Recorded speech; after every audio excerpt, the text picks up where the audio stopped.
الرحمن الرحیم وبہ نستعین وهو خیر ناصر ومعین وصلی اللہ علی رسول اللہ وعلیہ الائمۃ المعصومین۔ سب سے پہلے آپ تمام طلاب عزیز کو یہاں تشریف فرما ہے، مدرسہ دینیہ میں علوم محمد و آل محمد حاصل کر رہے ہیں، یہاں پر خوش آمدید کہتا ہوں۔ اس مدرسہ دینیہ میں آپ اپنا سب کچھ چھوڑ کر مدرسہ دینیہ میں حاضر ہو کر علوم محمد و آل محمد حاصل کر رہے ہیں۔ پیغمبر اسلام کی ایک روایت آپ نے بہت سنی ہے، آپ کو زبانی بھی یاد ہوگی۔ حضور نے اپنے بعد اپنی امت کو وصیت فرمائی ہے کہ میرے بعد آپ نے کیسے زندگی گزارنی ہے، کس طرح زندگی گزارنی ہے اور کن کے ساتھ رہنا ہے۔ قال رسول اللہ صلی اللہ علیہ وآلہ وسلم انی تارک فیکم الثقلین کتاب اللہ و اطرتی ما ان تمسکتم بہما لن تضلوا بعدی ابدا۔ دو چیزیں اس میں نمایاں ہیں، ایک کتاب اللہ، دو اطرتی۔ ان دونوں کے مابین گہرا رشتہ کیا ہے؟ تمسک، ان کے ساتھ متصل رہنا، دونوں کے ساتھ۔ ما ان تمسکتم بہما، بہما یعنی دونوں، قرآن اور اطرت۔ تو حضور نے فرمایا جب ان دونوں سے آپ کا رشتہ جڑا ہوا ہوگا، متصل ہوں گے، ان کے ساتھ قریب ہوں گے، دونوں کے ساتھ کس چیز؟ ایک چیز کی ضمانت دی ہے۔ وہ ضمانت کیا ہے؟ لن تضلوا بعدی ابدا، کہ میرے بعد ہرگز گمراہ نہیں ہوں گے، ہرگز گمراہ نہیں ہوں گے۔ گمراہ نہیں ہوں گے کیا؟ ہدایت کے راستے پر ہوں گے۔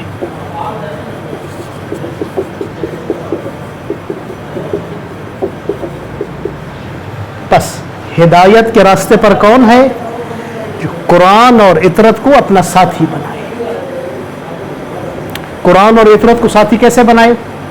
قرآن کے بارے میں ہم کیا کریں؟ کتاب اللہ کے ساتھ تمسک کیا ہے کہ ہم قرآن کے ساتھی کیسے بنے، قرآن کے ساتھی کیسے بنے، قرآن کو کیسے ساتھ لے کر چلیں۔ سب سے پہلے قرآن پڑھنے کے لیے روحانی کی طرف صحیح پڑھیں، قرآن پڑھنا سیکھیں۔ قرآن کے حقوق میں سے یہ ہے کہ قرآن پڑھنا سیکھیں، صحیح اندازے میں قرأت قرآن کریں، قرأت قرآن میں روزانہ تلاوت کریں، قرآن مجید کی صبح تلاوت کریں، شام کو تلاوت کریں۔ تلاوت کے بارے میں مختلف روایات ہیں، متعدد روایات ہیں۔ ایک روایت کہتی ہے کہ روزانہ 50 آیات کی تلاوت کریں،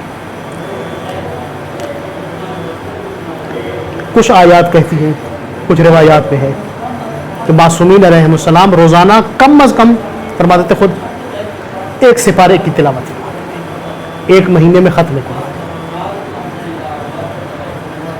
ختم قرآن کے ساتھ ساتھ، تلاوت قرآن کے ساتھ ساتھ قرآن فہمی، جو مقصد تلاوت ہے۔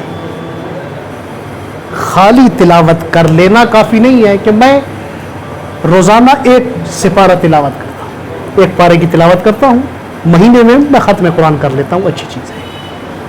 قرآن مجید کے ساتھ متصل رہنا، اس کی تلاوت کرنا اچھی چیز ہے۔ اس سے مقصد کیا ہے؟ مقصد قرآن کو سمجھنا ہے۔ قرآن کو سمجھنے کے لیے کیا ہے؟ قرآن فہمی میں ایک مرحلہ ہے روحانی،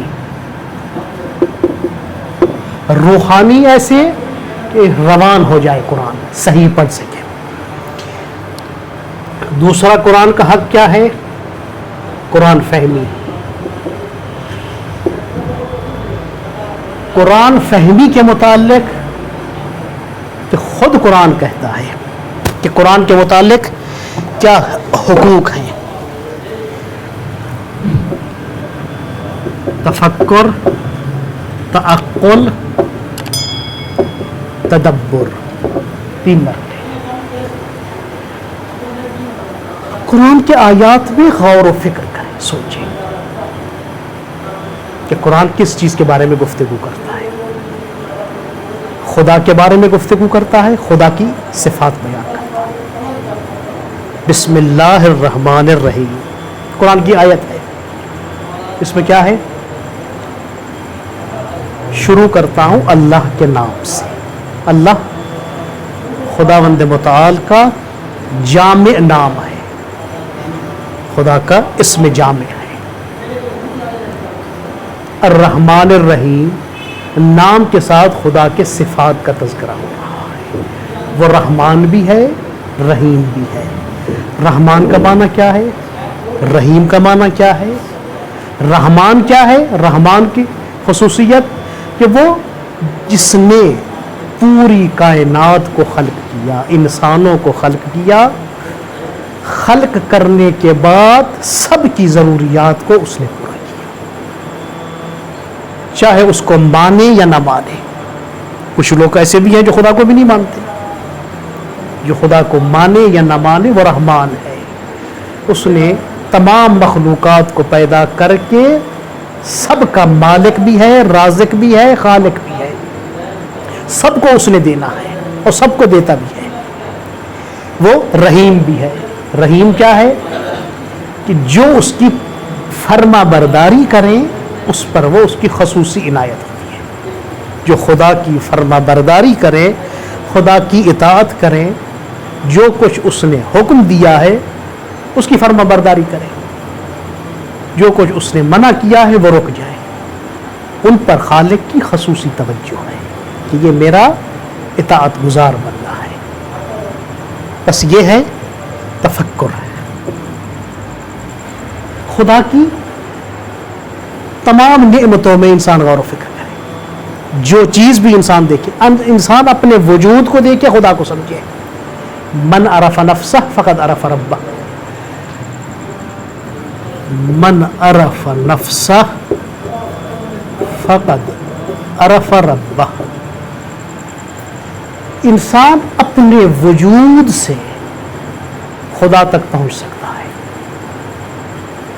اپنے وجود کی طرف نظر کرے کہ مجھے کس نے پیدا کیا، میرے وجود میں کتنی نعمتیں خدا نے مجھے عطا کی ہیں. اقرأ بسم ربک الذی خلق خلق الانسان من علق اقرأ وربک الاکرم. خدا نے انسان کو پیدا کیا. کس چیز سے پیدا کیا؟ ایک لوتھڑے سے، خون کے جمے ہوئے خون سے پیدا کیا. پیدا کرنے کے بعد خدا نے کیا دیا؟ اقرأ وربک الاکرم. اس ذات نے انسان کو اکرم. اکرم کا معنی کیا ہے؟ اکرم کا معنی یہ ہے کہ خدا بعض دفعہ کسی چیز کو دیتا ہے، اعطاء الہی ہے. بعض دفعہ بغیر کسی کہنے کے خدا نعمتیں عطا کرتا ہے. یہاں پر خدا کا فضل و کرم انسان پر یہ ہے اکرام کہ بغیر کہنے خدا نے انسان کو کیا دیا؟ اقرأ وربک الاکرم الذی علم بالقلم علم الانسان ما لم یعلم. خدا نے انسان کو عقل و فکر دی. خدا نے انسان کو فطرت عطا کی جو خدا تک اسے پہنچائے. خدا نے انسان کو عقل جیسی نعمت دی کہ تمام چیزوں کو سمجھ سکے. بس خدا نے انسان کو عقل دیا. فکر کے بعد عقل خدا نے دی ہے کہ تمام چیزوں کو پہچانے. اگر خدا انبیاء کو نہ بھیجتا عقل کے ذریعے مواخذہ کر سکتا تھا قیامت میں کہ میں نے عقل دی ہے کہ عقل کے ذریعے آپ سچائی اور برائی کی تمیز ہے. آپ کی سچائی اور برائی کیسے؟ ہر انسان کے دل میں یہ ہے ظلم کیا ہے؟ بری چیز ہے. جس سے آپ کہیں کہ ظلم، کہتا ہے بہت بری چیز ہے. عدل و انصاف بہت اچھی چیز ہے. حق ہر انسان یہ سمجھ سکتا ہے ظلم بری چیز ہے، عدل و انصاف اچھی چیز ہے. نیکی اچھی چیز ہے، نیک عمل کرنا، برا عمل کرنا کبھی چیز ہے. بس خدا عقل کے ذریعے انسان کا مواخذہ کر سکتا تھا، اس کے باوجود انبیاء کو بھیجا اس نے. 1,24,000 انبیاء کو بھیجا کہ انسان کی ہدایت کے لیے آئیں، اسی عقل کی طرف رہنمائی کریں. انبیاء آئے، سب سے پہلے انبیاء نے اسی عقل کے ذریعے انسان کی ہدایت شروع کی، فطرت کے ذریعے ہدایت شروع کی کہ اس عقل اور فطرت کے ذریعے تم خدا تک پہنچو، خدا کی عبادت کرو، اس کو اپنا رب مانو. پھر تدبر، تینوں آیات افلا تعقلون، خدا نے تمہیں عقل نہیں دی کہ سوچو. افلا یتدبرون، خدا نے تجھے اس عقل کے ذریعے یہ نہیں دیا کہ تدبر کرو، غور و فکر کرو. کس پہ؟ قرآن آیات میں. قرآن فہمی میں قرآن کا حق کیا ہے؟ قرآن کا حق یہ ہے کہ ہم آیات الہی میں تفکر کریں، قرآن مجید جو پڑھتے ہیں اس میں غور و فکر کریں، آیات کو عقل کے ذریعے تدبر کریں، غور و فکر کریں، سمجھیں کہ آیات ہمیں کیا پیغام دے رہی ہیں، اس آیات سے ہم نے کیا ہدایت کا درس حاصل کرنا ہے. بس قرآن مجید روحانی کے بعد قرآن فہمی میں آیات کا ترجمہ، الفاظ، کوشش کریں قرآن مجید کے آیات کے الفاظ کو سمجھنے کی. آپ آیت پڑھتے ہیں بسم اللہ الرحمن الرحیم، اسم کا کیا معنی ہے، اللہ کا کیا معنی ہے، رحمان کا کیا معنی ہے، رحیم کا کیا معنی ہے، الحمدللہ رب العالمین، حمد کا معنی کیا ہے، حمد اللہ کے لیے ہے، للہ رب العالمین، جو کائنات کا، پوری کائنات کا مالک ہے. رب کا معنی مالک. الفاظ آیات الہی میں غور و فکر کریں، آیات الہی کے الفاظ کو سمجھیں، سمجھنے کے بعد پھر غور و فکر کریں کہ یہ آیات کیا پیغام دے رہی ہیں، اس کے ذریعے انسان ہدایت حاصل کرے.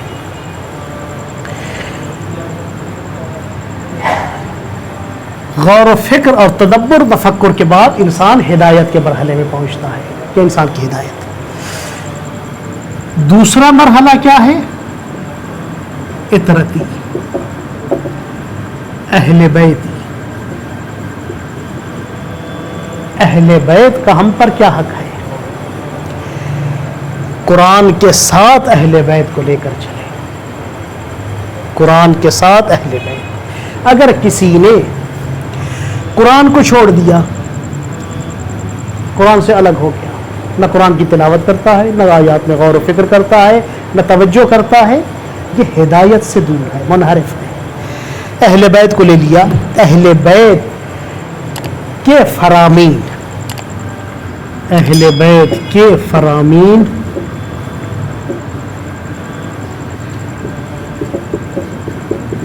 تفسیر قرآن ہے. اہل بیت کے فرامین تفسیر قرآن ہے. اہل بیت کے فرامین کیا ہے؟ 3 حصوں میں ہے. فرامین اہل بیت، 1 حدیث، دعائیں،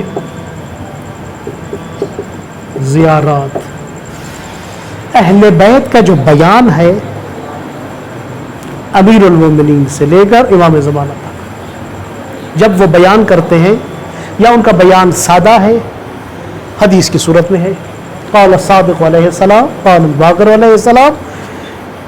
یہ جو احادیث کی کتابیں ہیں، اصول کافی ہے، فروع کافی ہے، وسائل الشیعہ ہے، استبصار ہے، من لا یحضر ہے، تمام بحار الانوار ہے، حدیث کی کتابیں فرامین معصومین علیہ السلام سے بری ہوئی ہیں. جو کچھ بیان کرتے ہیں قرآن کی تفسیر ہے. معصومی کیوں؟ قرآن خود کہتا ہے کہ پیغمبر اسلام اور اہل بیت جو کچھ کہتے ہیں اپنی طرف سے نہیں کہتے، قرآن مجید کی تفسیر ہے. ما ینطق عن الہوی ان هو الا وحی یوحی، وحی الہی کی تفسیر کرتے ہیں. بیان اہل بیت یا حدیث ہے یا دعائیں ہیں. مفاتیح الجنان کی دعائیں، صحیفہ سجادیہ کی دعائیں، یہ بیان معصوم ہے. لیکن انداز دعا کے انداز میں ہے. یہ کیا ہے؟ یہ بھی تفسیر قرآن ہے. امام سجاد کی پہلی دعا اٹھا کر دیکھ لیں, صحیفہ سجادیہ کی پہلی دعا میں پہلا جملہ جو ہے اس آیت کی تفسیر ہے. قرآن کی آیت کیا ہے؟ هو الاول والآخر والظاہر والباطن. یہ قرآن کی آیت ہے سورہ حشر میں. هو الاول والآخر والظاہر والباطن. امام سجاد کی پہلی دعا صحیفہ سجادیہ کی کیا ہے؟ الاول بلا اول, اول بلا اول. الاول کی تفسیر کر رہے ہیں. خدا کون ہے؟ آیت کیا کہہ رہی ہے؟ خدا وہ ہے جو اول ہے, والآخر آخر ہے, والظاہر والباطن. امام سجاد فرماتے ہیں ایسا اول ہے جس سے پہلے کوئی نہیں تھا. الاول بلا اول, خدا کی ذات ایسی اول ہے, ابتدا ہے, اس سے پہلے کوئی بھی نہیں تھا. والآخر بلا آخر, وہ سب کے جانے کے بعد وہ کائنات میں رہے گا, اس کے بعد کوئی نہیں ہے. بس امام سجاد کی دعائیں, معصومین کی دعائیں, سب ائمہ کی دعائیں تفسیر قرآن ہے. اس میں غور و فکر کریں, سمجھنے کی کوشش کریں. زیارات, آپ زیارات پہ گئے ہوں گے یا زیارتیں پڑھتے ہوں گے. زیارت عاشورہ کو پڑھیں, زیارت جامع کبیرہ کو پڑھیں, زیارت معصومین کو پڑھیں. جو بھی زیارتیں ہیں کیا ہیں؟